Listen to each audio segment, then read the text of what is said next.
الحمد للہ وکفا وسلام علی عبادہ الذین اصطفى اما بعد فاعوذ باللہ من الشیطان الرجیم بسم اللہ الرحمن الرحیم فمن کان یرجو لقاء ربہ فلیعمل عملا صالحا ولا يشرك بعبادة ربه أحدا سبحان ربك رب العزة عما يصفون وسلام على المرسلين والحمد لله رب العالمين اللهم صل على سيدنا محمد وعلى آل سيدنا محمد وبارك وسلم اللهم صل على سيدنا محمد وعلى آل سيدنا محمد وبارك وسلم اللهم صل على سيدنا محمد وعلى آل سيدنا محمد وبارك وسلم۔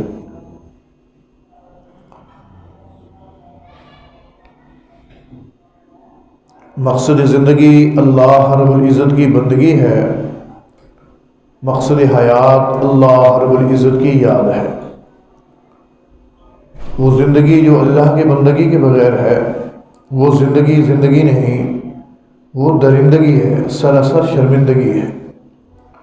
اصل زندگی وہی زندگی کہلاتی ہے جو بندگی والی زندگی ہے۔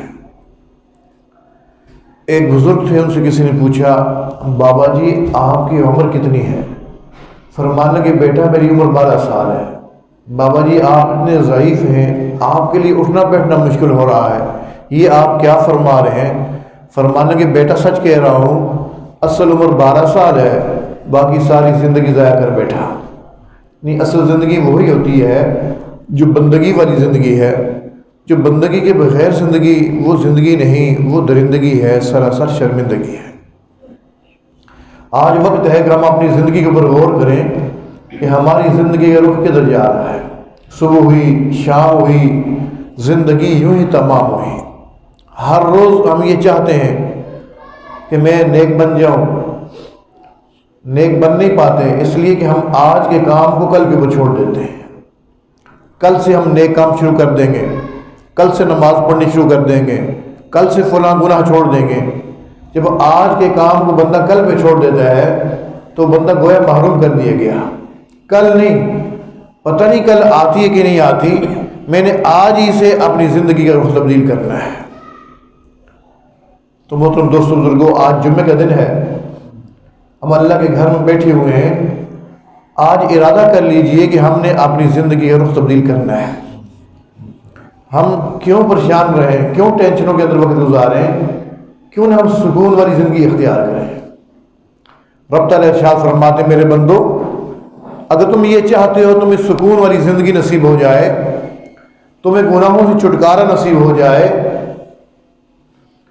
تو پھر نیک اعمال کو اختیار کرو، نیک اعمال کو اختیار کرو، گناہوں والی زندگی چھوڑو۔ فرمایا من عمل صالحا من ذکر او انثی وهو مؤمن فلنحیینہ حیاۃ طیبہ، جو بھی نیک اعمال کو اختیار کرے گا، چاہے وہ مرد ہے یا عورت، بشرط کہ وہ مومن ہو، فلنحیینہ حیاۃ طیبہ، میں اللہ لازماً اس کی زندگی کو خوشیوں والی زندگی بنا دوں گا، سکون والی زندگی بنا دوں گا۔ اور یاد رکھو، اگر نیک اعمال کو نہیں اختیار کرو گے، گناہوں کے اندر پڑے رہو گے، میں اللہ تمہاری اس دنیا کی زندگی کو بھی پریشان کن بنا دوں گا۔ چنانچہ فرمایا من اعرض عن ذکری فإن له معیشۃ ضنکا، جو بھی میری یاد سے منہ موڑ کے زندگی گزارے گا، میں اللہ ایک سزا اس کو دنیا میں نقد یہ دوں گا کہ میں اس کی معیشت کو تنگ کر کے رکھ دوں گا۔ یہ نہیں ہے کہ وہ غریب ہوگا، اس کے پاس مال پیسہ نہیں ہوگا، نہیں، وہ کروڑ پتی نہیں ارب پتی ہوگا، پھر بھی رو رہا ہوگا۔ جیسے آج ہم دنیا میں دیکھتے ہیں بڑے امیر کبیر لوگ ہیں، 40 50 خاندانوں کی کفالت کر سکتے ہیں، لیکن آپ ان سے پوچھیے آپ کا کیا حال ہے، کہتے ہیں کیا بتائیں، حال بے حال ہے۔ اولاد کیسی ہے؟ اور جی افلاطون بنی ہوئی ہے۔ شوہر سے پوچھو تمہاری بیوی کیسی ہے، نہ پوچھو، منہ سے بات نکلتی نہیں، سو سنا دیتی ہے۔ عورت سے پوچھو تمہارا خاوند کیسا ہے، کیا بتاؤں، جب بھی گھر کے دروازے سے اندر آتا ہے ماتھے کے اوپر 12 بج رہے ہوتے ہیں۔ یہ ٹینشن والی باتیں بندہ کیوں کر رہا ہوتا ہے؟ اس لیے کہ اس کا تعلق اپنے رب سے ٹوٹا ہوا ہوتا ہے۔ یہ کیسے ہو سکتا ہے کسی بندے کا تعلق اپنے رب سے ٹوٹا ہوا ہو اور اس کی زندگی کے اندر سکون آ جائے؟ یہ ناممکن سی بات ہے۔ تو آج ارادہ کرنا ہے کہ ہم نے اپنی زندگی کا رخ تبدیل کرنا ہے، ہم نے تمام گناہوں کو چھوڑنا ہے۔ جب بندہ گناہوں والی زندگی چھوڑ دیتا ہے، نیک اعمال والی زندگی اپنا لیتا ہے، پھر سالوں کی بات نہیں ہوتی ہے، مہینوں کی بات بھی نہیں ہوتی ہے، ایک مہینے کی بات بھی نہیں ہوتی ہے، چند دنوں کی بات ہوتی ہے کہ رب تعالیٰ وہ برکتیں، وہ رحمتیں جو ہم سنتے ہیں، وہ برکتیں پھر ہمیں اپنی آنکھوں سے دکھا دیتے ہیں۔ وہ پھر وہ معیت الہی ہمیں خود محسوس ہونا شروع ہو جاتی ہے جب بندہ اللہ کی نافرمانی چھوڑ دیتا ہے۔ اب جتنے یہاں لوگ بیٹھے ہوئے ہیں، ہم سب اپنے آپ کو بہت اچھی طرح جانتے ہیں، میں بھی جانتا ہوں، آپ بھی جانتے ہیں۔ لوگ تعریفیں کرتے ہیں، آپ میرے بارے میں کہہ رہے ہوں کہ بزرگ ہیں، پیر صاحب ہیں، میں آپ کے بارے میں کہتا ہوں کتنے لوگ نیک لوگ ہیں، کتنے جو ہے جلدی نماز کے لیے آنے والے ہیں، اللہ والے لوگ ہیں۔ یہ جو ہم ایک دوسرے کی تعریفیں کر رہے ہیں نا، یہ امام الانبیاء محمد الرسول اللہ صلی اللہ تعالی علیہ وسلم کی دعاؤں کے صدقے۔ نبی علیہ الصلوۃ والسلام نے دعا فرمائی تھی، اللہ میری امت کی شکلیں ان کے گناہوں کی وجہ سے مسخ نہ کرنا، اللہ میری امت کے اوپر کوئی عمومی عذاب نہ بھیج دینا، کوئی ایسا عذاب نہ بھیج دینا کہ میری ساری امت بھی یک وقت ختم ہو جائے۔ اگر یہ دعا نہ ہوتی نا تو میری بات سے ناراض نہ ہوئیے گا، ہم میں سے یہاں کوئی کس شکل میں بیٹھا ہوتا، کوئی کس شکل میں بیٹھا ہوتا۔ یہ آقا علیہ السلام کی دعا ہے کہ رب تعالیٰ نے ہماری ظاہری شکلیں تبدیل نہیں فرمائی۔ سابقہ امتوں میں لوگ گناہ کرتے تھے، ان کی شکلیں مسخ ہو جاتی تھی، بندر اور خنزیر بنا دی جاتے تھے، چھپ کے گناہ کرتے تھے، دروازے کے اوپر لکھوا دیا جاتا تھا کہ اس بدبخت نے آج یہ گناہ کیا ہوا ہے، اس کی پیشانی کے اوپر لکھوایا ہوتا تھا کہ یہ گناہ کیا ہوا ہے۔ اور آج کسی کو کہنے کی ضرورت بھی نہیں ہے، کسی کو بتانے کی ضرورت بھی نہیں ہے، تنہائی میں بیٹھا ہوا ہے، ندامت کا ایک آنسو گراتا ہے، اب اس کا آنسو زمین پہ نہیں پہنچتا، اللہ تعالیٰ اس کے سارے گناہ معاف فرما دیتا ہے۔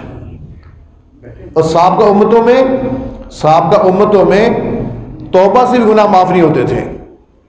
گناہ کبیرہ ہو گیا ہے، توبہ کرنا چاہتا ہے، توبہ سے گناہ معاف نہیں ہوتے تھے۔ حکم یہ ہے، قرآن مجید میں بتایا گیا کہ ان کو حکم دیا جاتا تھا کہ تم چھریاں اٹھاؤ، تلواریں اٹھاؤ، اپنے جسم کے اوپر وار کرو، خون نکالو، تب جا کر ہم تمہاری توبہ قبول کریں گے۔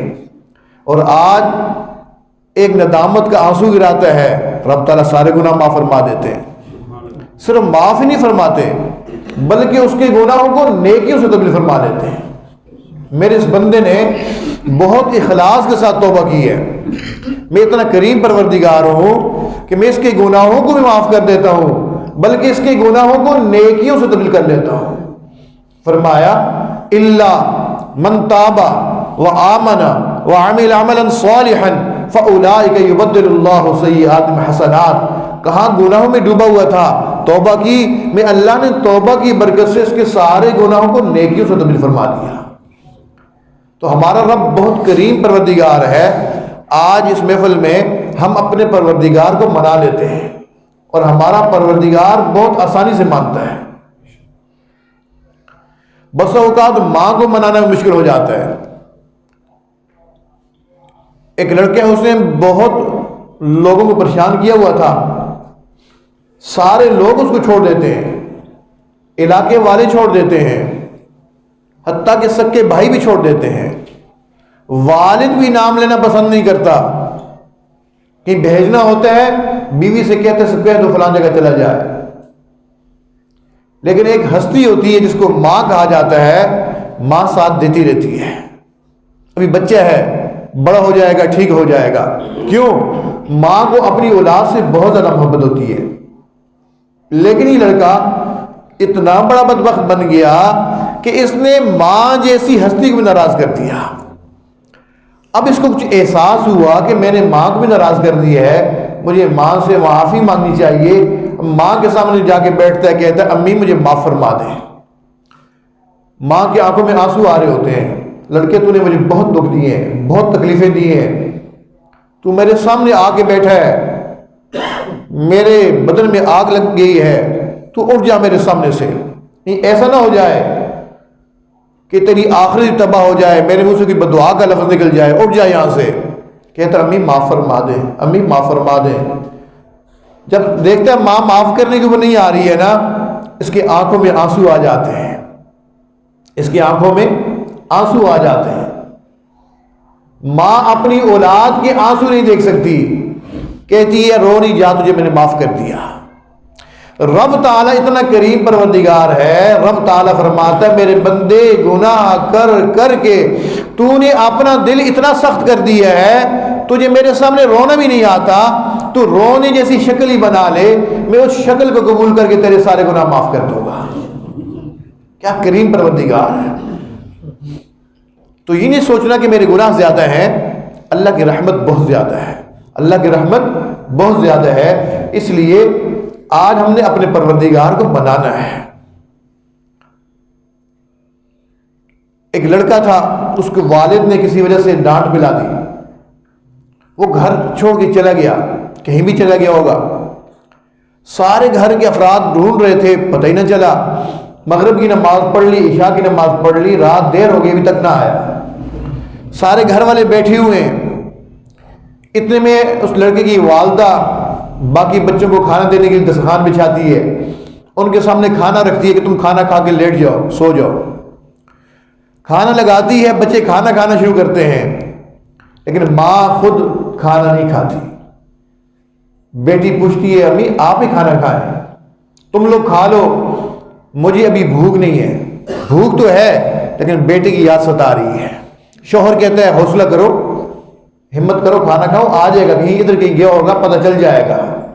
جیسی شوہر کہتا ہے نا حوصلہ کرو, اتنے میں اس کی آنکھوں سے آنسو گرنا شروع ہو جاتے ہیں. اٹھ کے کھڑی ہو جاتی ہے, اندر جا کے کمرے میں لیٹ جاتی ہے, سرہانے کے اوپر رکھا ہوا ہے, رو رہی ہے, سوچ رہی ہے پتہ نہیں میرے بیٹے نے کھانا بھی کھایا ہوگا نہیں کھایا ہوگا, پتہ نہیں اس کو رات کو رہنے کے لیے کہیں جگہ بھی ملی ہوگی نہیں ملی ہوگی. یہی کچھ سوچ رہی ہوتی ہے, رو رہی ہوتی ہے. باقی بچے کھانا کھا کے اٹھتے ہیں, والدہ کے پاس جا کے بیٹھتے ہیں, سمجھ نہیں آتی والدہ کو کیسے چپ کروائیں. اتنے میں گیٹ آواز دیتے ہیں, اٹھ کے بیٹھ جاتی ہے. بیٹی جا کے دیکھو, ہو سکتا ہے تمہارا بھائی آ گیا ہو. لڑکی جا کے دیکھتی ہے باہر کوئی بھی نہیں ہے. امی باہر تو کوئی نہیں ہے, باہر ہوا چل رہی ہے, آندھی چل رہی ہے, طوفان چل رہا ہے, اس کی وجہ سے دروازے کھڑکیاں آوازیں دے رہی ہیں. اچھا, پھر سر رکھ کے جو ہے لیٹ جاتی ہے. رات بھر وہ کروٹیں تبدیل کرتی رہتی ہے, اس کو نیند نہیں آتی ہے, بیٹے کی یاد ستا رہی ہوتی ہے. محترم دوستو بزرگوں, پوری دنیا کی جتنی مائیں ہیں ان تمام ماؤں کی محبت کو ایک جگہ پہ جمع کر دیا جائے, رب تعالیٰ کو اس سے بھی 70 گنا زیادہ محبت اپنے بندے کے ساتھ ہوتی ہے.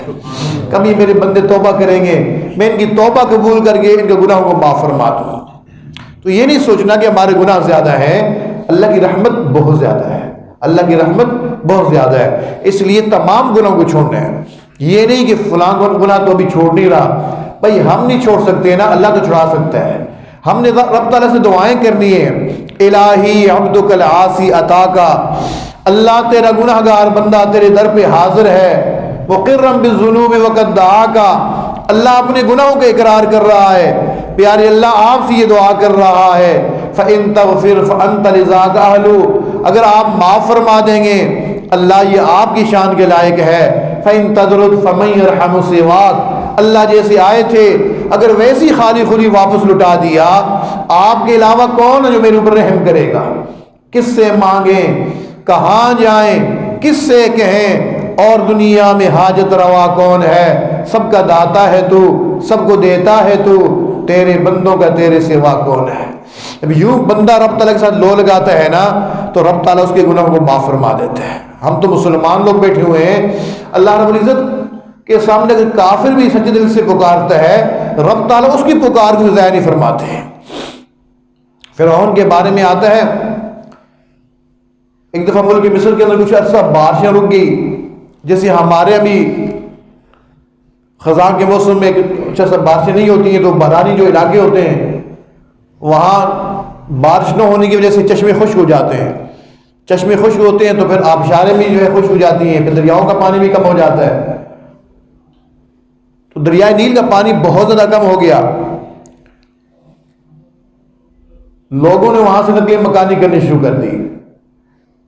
ایک وقت گیا فرعون کے پاس، جناب آپ کہتے ہو کہ میں تمہارا خدا ہوں، ہمارے علاقے میں بارش نہیں ہو رہی ہے، آپ ہمارے علاقے میں بارش برسائیے۔ وہ بیچارہ کہاں سے بارش برساتا؟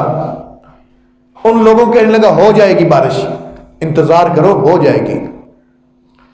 اب جب رات کا اندھیرا چھانے لگا نا، کتابوں میں لکھا ہے یہ چپکے سے اپنے محل سے باہر نکلا،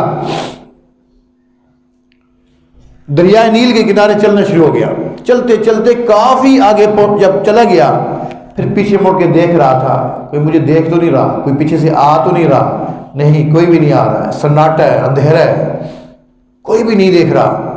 اس وقت دعا کے لیے ہاتھ اٹھا لیتا، اللہ رب تو ہی ہے، میں لوگوں کے سامنے رب بن بیٹھا، اللہ لاج رکھ لیجئے، بارش برسا دیجئے۔ کتابوں میں لکھا ہے کہ رب تعالی نے اس ملعون کی بات کو سن کے فوراً بارش برسا دی۔ جو اتنے بڑے دشمن کی بات کو سن کے بارش برساتا ہے، کیا وہ ہماری دعائیں نہیں سنتا؟ سنتا ہے، کوئی اسے صحیح طریقے سے مانگے تو صحیح۔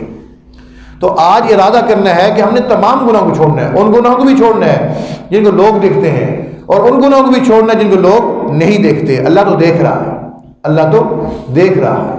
حدیث شریف میں آتا ہے قیامت کے دن کچھ لوگ ہوں گے جن کو جنت کے قریب لے جایا جائے گا، جب وہ جنت کے قریب پہنچیں گے اعلان ہو جائے گا کہ ان لوگوں کا جنت میں کوئی حصہ نہیں ہے، ان کو واپس پیچھے دھکیل دو۔ ایک صحابی رسول قریب تشریف فرما ہے، ان کے اوپر گھبراہٹ طاری ہو جاتی ہے، اللہ کے محبوب صلی اللہ علیہ وسلم مجھے ڈر لگ رہا ہے کہ میں ان میں سے نہ ہو جاؤں، مجھے بتائیے کیا وہ نمازی بے نماز لوگ ہوں گے، نماز نہیں پڑھتے ہوں گے؟ فرمایا نہیں، وہ نمازی لوگ ہوں گے۔ توجہ سے سنیے گا، وہ کون لوگ ہوں گے؟ نمازی لوگ ہوں گے، حاجی ہوں گے، زکوٰۃ دینے والے ہوں گے، روزے رکھنے والے ہوں گے، نہیں، راتوں کو اٹھ کے تہجد پڑھنے والے ہوں گے، جہاں بیٹھتے ہوں گے وہاں دین کی بات بھی کرتے ہوں گے، لیکن جب ان کے سامنے حرام کام آتا ہوگا اس سے اپنے آپ کو نہیں بچاتے ہوں گے۔ یہ وجہ ہوگی کہ ان کو جنت کے قریب لے جا کر پھر پیچھے دھکیل دیا جائے گا کہ ایسا تو نہیں ہے کہ ہمارا ظاہر کچھ ہو ہمارا باطن کچھ ہو۔ مسجد میں تو ہم نیک ہوتے ہوں، گھروں میں جا کے درندے بن جاتے ہوں، لوگوں کے سامنے تو بزرگ ہوں، تنہائیوں میں شیطان بھی ہم سے شرماتا ہو۔ اگر ایسا ہے تو آج ہی توبہ کر لیتے ہیں تاکہ رب تعالیٰ سارے ہی گناہ کو معاف فرما دے۔ اپنے اخلاق کو بھی ہم نے بہترین بنانا ہے۔ ہم نے اپنے اخلاق کیسے بنانے ہیں؟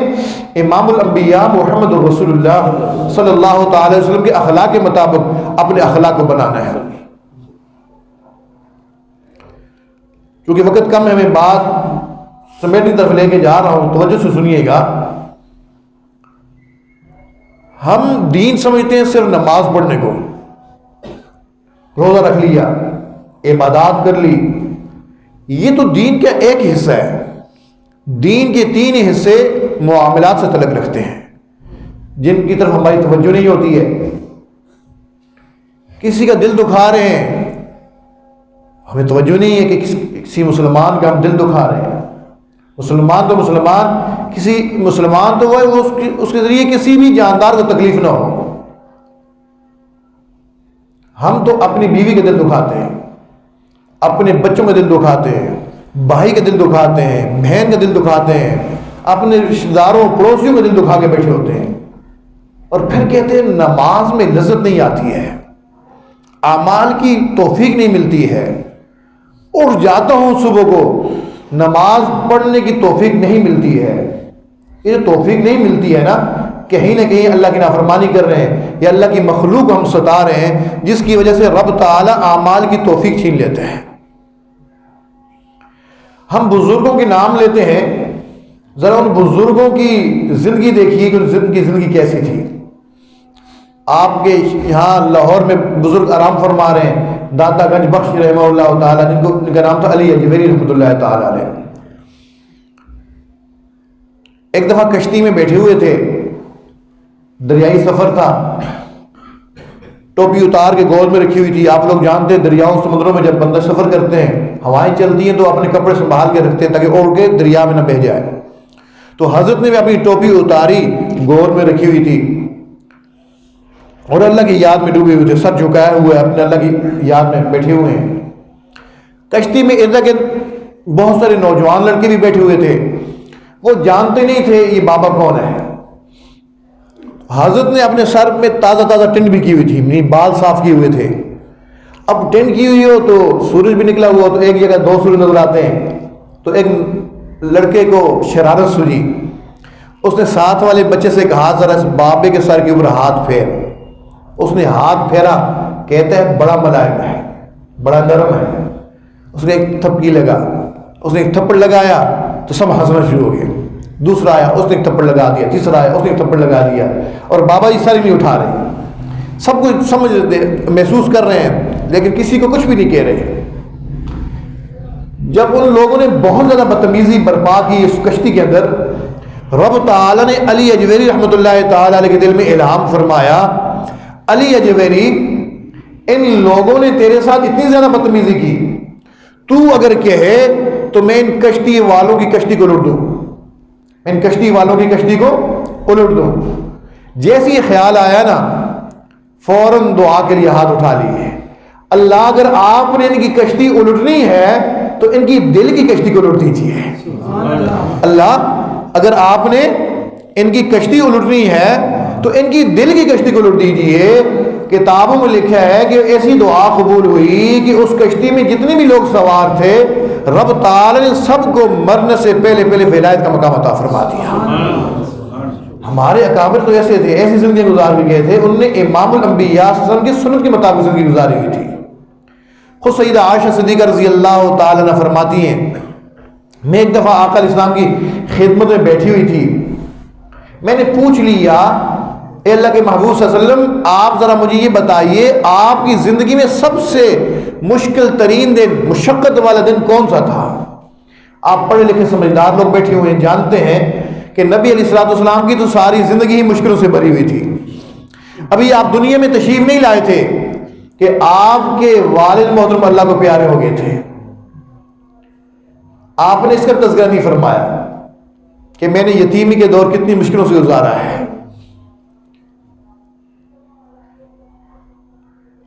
کتنی جنگیں ہو چکی تھی. جنگ احد میں جب کافروں نے ایک وقت ایسا آیا تھا, گھیر لیا تھا, ایک کافر نے بڑا پتھر پھینکا آپ اسلام کے اوپر جو آپ کے سر مبارک کے اوپر آ کے لگا. آپ غش کھا کے نیچے گر پڑے, آپ کے سر مبارک کے اوپر چوٹیں آئیں. وہ جو خود پہنا ہوا تھا اس کی کڑیاں جو تھیں وہ آپ کے دندان مبارک کے اندر پھنس گئی, جس سے آپ کے دندان مبارک بھی شہید ہو گئے.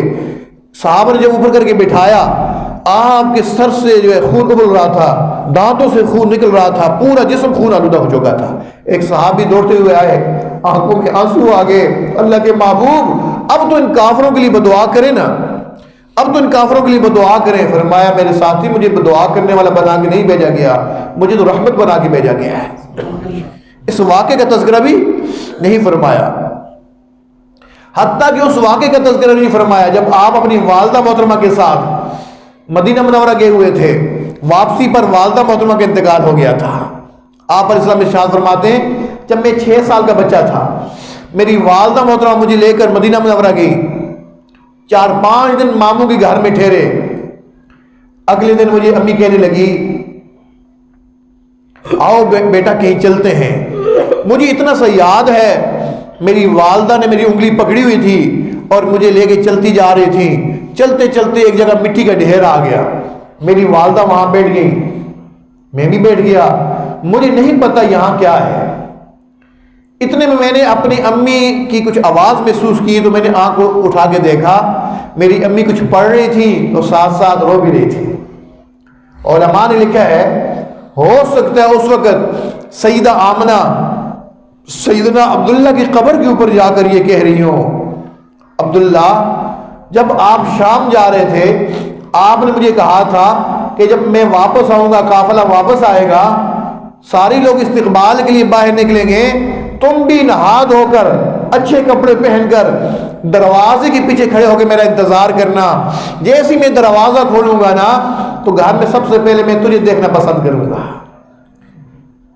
عبداللہ قافلہ سارا آ گیا تھا، میں نہا دھو لی تھی، اچھے کپڑے بھی پہن لیے تھے، میں دروازے کے پیچھے کھڑے ہو کے آپ کا انتظار کرتی رہی لیکن آپ نہیں آئے. آج میں خود ہی آپ سے ملنے کے لیے یہاں آ گئی ہوں. وہ امانت جو مجھے آپ دے کر گئے تھے وہ امانت بھی میں آپ کے پاس لے آئی ہوں. اٹھو نا، دیکھو نا اللہ نے تجھے کتنی بہترین نعمت سے نوازا ہے.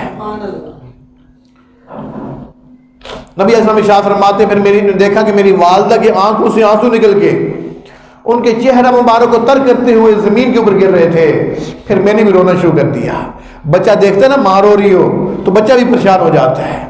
نبی اسلام ارشاد فرماتے جب میری والدہ نے دیکھا کہ میں زیادہ رو رہا ہوں تو اس جگہ سے اٹھ گئی، اپنے آنسو بھی صاف کیے اور میرے بھی آنسو صاف کیے. پھر مجھے کہا وہ بیٹا واپس چلتے ہیں. مجھے لے کے پھر ماموں کے گھر میں آ گئی. کچھ دن ہم اور ماموں کے گھر میں ٹھہرے. اگلے دن مجھے کہنے لگی والدہ محترمہ بیٹا تیاری کرو، آج تو ہم لوگوں نے واپس جانا ہے اپنے گھر مکہ مکرمہ. آقا علیہ السلام ارشاد فرماتے ہیں میں، میری والدہ محترمہ اور ہماری باندھی ام ایمن، ہم 3 لوگ مدینہ منورہ سے مکہ مکرمہ کی طرف چلے. اب ابوا کے مقام کے اوپر پہنچے، اچانک میری امی نیچے گر کے فوت ہو گئی. آپ بتائیے جس بچے کی عمر 6 سال ہو، باپ پہلے سے فوت ہو چکا ہو، ایک والدہ ہے اس کے ساتھ سفر میں ہے، ویرانے میں ہے، اچانک وہ والدہ بھی فوت ہو جائے، اس بچے کے اوپر کیا گزری ہوگی. نبی اسلام ارشاد فرماتے جب میری والدہ نیچے گر گئی تو میں بھی اٹھا رہا تھا، ام ایمن بھی اٹھا رہی تھی، میری امی کوئی جواب نہیں دے رہی تھی. پھر میں نے رونا شروع کر دیا. ام ایمن بھی پریشان ہو گئی، وہ بھی رو رہی تھی. کوئی بندہ بھی نہیں تھا جو آ کر ہمیں تسلی دینے والا ہوتا، ہماری کچھ مدد کر لیتا، ہمارے ساتھ تعاون کرتا. جب کافی دیر گزر گئی تو ام ایمن پہاڑی کے اوپر چڑھی کہ دیکھیں کوئی بندہ نظر آ جائے. دور سے کچھ لوگ جا رہے تھے. اس وقت کے رواج کے مطابق ام ایمن نے کپڑا ہلایا، چادر ہلائی، ان کو آوازیں دی تو وہ لوگ ہماری طرف متوجہ ہوئے، سمجھ گئے کوئی مصیبت زدہ ہوگا، تب اس طریقے سے جو ہے کپڑا ہلا رہا ہے. تو ہم لوگ ہماری طرف آئے، ہماری امی کو دیکھا، ہلایا، میری امی نے کوئی جواب نہ دیا. تو مجھے اتنا سا یاد ہے ان لوگوں نے کوئی چیز بچھائی، اس کے اوپر میری والدہ کو لٹا دیا، پھر اس کو لے کے چل پڑے. میں نے بھی اس کا ایک کونا پکڑا ہوا تھا، میں ساتھ ساتھ چلتا بھی جا رہا تھا اور یہ بھی کہتا جا رہا تھا امی لوگ آپ کو کہاں لے کے جا رہے ہیں، امی آپ بولتی کیوں نہیں ہیں، آپ اٹھتی کیوں نہیں ہیں. میں چلتا بھی جا رہا ہوں، روتا بھی جا رہا تھا. وہ میری امی کو لے کے پہاڑی کے اوپر چلے گئے، وہاں جا کے قبر کھودی اور میری امی کی تدفین کر دی. وہ لوگ ہی مسافر تھے، اجازت لے کے چلے گئے. ام ایمن کہتی ہیں قبر کے ایک طرف میں بیٹھی رو رہی ہوں، ادھر امام الانبیاء محمد رسول اللہ صلی اللہ تعالی علیہ وسلم اپنی والدہ محترمہ کی قبر مبارک کے ساتھ چت لیٹے ہوئے زار و قطار رو رہے. کافی دیر گزر گئی، ہم مسافروں کو یہاں سے آ کے اٹھانے والا کوئی بھی نہیں تھا، حتیٰ کہ رات آ گئی. اب میں نے سوچا مجھے ہمت کرنی چاہیے، کسی نہ کسی طریقے سے اس بچے کو اس کی والدہ اس کے دادا تک پہنچا دو. فرماتی میں بڑی مشکلوں سے آپ علیہ السلام کو لے کے اوپر سے نیچے اتری، پہاڑی سے نیچے اتری. جب نیچے وادی میں پہنچے تو نیچے اندھیرا چھا چکا تھا، ہاتھ بھی نظر نہیں آ رہا تھا. اب میں نے اونٹنی بھی کھولنی تھی تو میں نے کہا آپ ذرا یہاں بیٹھ جائیے، یہاں انتظار کیجئے، میں اس کی رسی کھول لوں اونٹنی کی. جب میں اونٹنی کی رسی کھولوں گی آپ کو آواز دوں گی پھر آپ بیٹھ جانا. فرماتی میں نے اونٹنی کی رسی کھولی، میں نے پھر آواز دی آئیے بیٹھ جائیے، لیکن پیچھے سے کوئی جواب نہ آیا. میں ڈر گئی کہ اتنی دیر میں کوئی درندہ آ گیا جو آپ کو اٹھا کے لے گیا. میں بھاگی وادی کے اندر آواز دے رہی ہوں یا محمد یا محمد، آگے سے کوئی جواب نہیں آ رہا. واپس آئی، دوسری طرف بھاگی، رو رہی ہوں، چیخ رہی ہوں، کوئی جواب نہیں آ رہا. اب اونٹی کے پاس میں آگے کھڑی ہوں، پریشان ہوں. اتنے میں اوپر پہاڑی سے پھر رونے کی آواز آئی. ام ایمن کہتی ہیں میں بھاگتی ہوئی جب وہ پہاڑی کے اوپر پہنچی، میں نے کیا دیکھا کہ اس منظر کو دیکھ کے تو آسمان بھی رو رہا تھا، امام الانبیاء محمد الرسول اللہ صلی اللہ تعالی علیہ وسلم اپنی والدہ محترمہ کی قبر مبارک کے اوپر یوں چت لیٹے ہوئے تھے، دونوں بازو سے قبر مبارک کو پکڑا ہوا تھا۔ امی مجھے کس کے حوالے کر کے آپ چھپ گئی ہے؟ امی آپ اٹھتی کیوں نہیں ہے؟ امی میں بھی یہاں سے نہیں جاؤں گا، میں کبھی بھی یہاں سے نہیں جاؤں گا۔ اور ایمن کہتی میں اٹھا رہی تھی، اٹھے تو آپ فرما رہے نہیں نہیں میں امی کو چھوڑ کے نہیں جاؤں گا، میں اس جگہ سے کبھی بھی نہیں جاؤں گا۔ اللہ اکبر۔ ام ایمن کہتی ہے بڑی مشکل سے میں نے اٹھایا، میں نے کہا دیکھیں نا وہ تو دادا محترم بھی آپ کا انتظار کر رہے ہوں گے۔ اور واقعی وہ دادا محترم بہت زیادہ انتظار فرما رہے تھے۔ ہر روز جب صبح سورج طلوع ہوتا تھا اس پہاڑی کے اوپر جا کے بیٹھ جاتے تھے جو مدینے کے راستے میں پڑتی تھی۔ لوگوں سے پوچھتے تھے، لوگوں تم لوگوں نے کسی عورت کو آتے جاتے دیکھا ہو، اس کے ساتھ اتنی سی عمر کا بچہ ہو؟ نہیں بزرگوں، ہم نے تو کسی کو نہیں آتے دیکھا۔ شام تک انتظار کرتے رہتے، شام کو جب سورج غروب ہو جاتا پھر واپس آ جاتے، اگلے دن پھر وہاں جا کے بیٹھ جاتے، روز کا معمول بنایا ہوا تھا۔ ایک دن بیٹھے ہوئے تھے، دیکھا دور سے سواری آئی ہے، کوئی عورت بھی بیٹھی ہوئی نظر آ رہی ہے، ساتھ بچہ بھی بیٹھا ہوا نظر آ رہا ہے۔ خوش ہو گئے، آج میری بہو آ گئی ہے، میرا پوتا آ گیا ہے۔ جب سواری قریب پہنچے دیکھا ام ایمن بیٹھی ہوئی ہیں اور پیچھے آقا علیہ السلام بیٹھے ہوئے پریشان ہیں۔ نبی علیہ السلام ارشاد فرماتے ہیں جب میرے دادا محترم نے میری طرف دیکھا، میں نے دادا محترم کو دیکھا، فوراً میری آنکھوں سے آنسو نکلنے شروع ہو گئے۔ میرے دادا نے پوچھا ام ایمن کیا ہو گیا ہے؟ ام ایمن کیا ہوا؟ آمنہ کیوں رہی ہے؟ اے بیت اللہ کے متولی، اے مکہ کے سردار، اس بچے کے والد تو پیدائش سے پہلے فوت ہو گئے، ہائے جب ابوا کے مقام کے اوپر پہنچے اس کی ماں بھی اللہ کو پیاری ہوگی۔ نبی اسلام ارشاد فرماتے جب میں نے دوبارہ سنا میری امی فوت ہو گئی ہیں پھر میں نے رونا شروع کر دیا۔ میرے دادا پتر بھی زارو قطار رو رہے تھے، انہیں اپنی لاٹھی جو ہے پکڑی ہوئی تھی، اس کے لاٹھی کے اوپر اپنا ماتھا ٹیکا ہوئے اور زارو قطار رو رہے۔ پھر ان کی آنکھوں سے آنسو نکل کے ان کی سفید داڑھی کو تر کرتے ہوئے زمین کے اوپر میں گرتا دیکھ رہا تھا۔ پھر میرے دادا نے تھوڑی دیر کے بعد اپنے آپ کو سنبھالا، میری طرف دیکھا، مجھے کہا بیٹا رو نہیں، آج کے بعد میں ہی تیرا جو ہے باپ ہوں، میں تیری ماں ہوں۔ پھر مجھے سواری سے اتارا، کندھے کے اوپر بٹھا لیا۔ 2 سال اور گزرے، جب آپ صلی اللہ علیہ وسلم کی عمر مبارک 8 سال کی ہوئی، یہ دادا محترم بھی اللہ کو پیارے ہو گئے۔ رب تعالیٰ نے سب سہاروں کو اٹھا دیا یہ بتا دینے کے لیے کہ جس کا کوئی سہارا نہیں ہوتا اس کا اللہ سہارا ہوتا ہے، اور جس کا اللہ سہارا ہوتا ہے پھر لوگ دیکھا کرتے ہیں اس کی تربیت کیسے ہوا کرتی ہے۔ لوگوں جس کا اب نہیں ہوتا اس کا رب ہوتا ہے، اور جس کا رب ہوتا ہے پھر اس کا سب ہوتا ہے۔ نبی اسلام نے اس واقعے کا تذکرہ نہیں فرمایا، کیا فرمایا؟ عائشہ تو مجھ سے پوچھتی ہے میری زندگی کا سب سے مشکل ترین دن کون سا تھا؟ عائشہ میری زندگی کا سب سے مشکل ترین دن وہ طائف والا دن تھا، جب میں ان لوگوں کو دعوت دینے کے لیے گیا، ان لوگوں نے میری بات کو نہ سنا، عرب کے رواج کے مطابق بھی ان لوگوں نے میرا کوئی اکرام نہ کیا، بلکہ علاقے کے آوارہ قسم کے لڑکے میرے پیچھے لگا دیے جو میرے اوپر آوازیں کستے تھے، مجھے جادوگر کہتے تھے، پاگل کہتے تھے، گالیاں دیتے تھے، ہاتھوں میں ڈنڈے پکڑے ہوئے تھے، ڈنڈے میرے اوپر برساتے تھے، میں ان کے ڈنڈوں سے بچ کے دور ہوتا تھا، پتھر اٹھا اٹھا کے مجھے مارتے تھے۔ عائشہ اتنے مجھے پتھر مارے کہ میرا پورا جسم زخموں سے چور چور ہو گیا۔ عائشہ اور زخموں سے اتنا خون نکلا میرے دونوں جوتے خون سے بھر گئے، لیکن وہ پھر بھی مجھے چھوڑ نہیں رہے تھے۔ عائشہ میرا دل چاہتا تھا میں کسی گھاٹی کا سہارا تھوڑی دیر کے لیے لے لوں، لیکن وہ سہارا لینے کے لیے نہیں چھوڑتے تھے، پیچھے سے آتے تھے، لاتے مارتے تھے، ڈنڈے مارتے تھے۔ عائشہ وہ دن مجھے آج بھی یاد ہے، وہ دن مجھے آج بھی یاد ہے۔ جب سیدہ عائشہ نے یہ سوال کیا تھا اس وقت اس واقعے کو 9 سال گزر چکے تھے۔